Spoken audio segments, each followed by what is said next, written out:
ઝડપી। જિલ્લામાં ખનીજ ચોરીને અટકાવવા જિલ્લા કલેક્ટર શ્રી કચ્છ દ્વારા જિલ્લા ટાસ્ક ફોર્સની રચના કરવામાં આવેલ છે।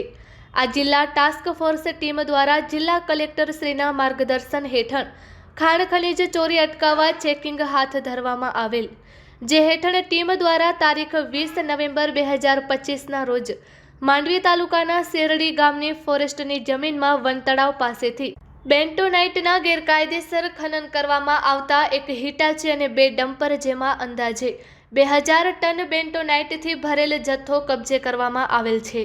આ કબજે કરવામાં આવેલ બેન્ટોનાઇટની અંદાજિત કિંમત ₹50 લાખ તથા હિટાચીની કિંમત 45 લાખ અને બંને ડમ્પરની કિંમત ₹28 લાખ મળી અંદાજિત કિંમત ₹1,23 લાખનો મુદ્દામાલ કબજે કરેલ છે।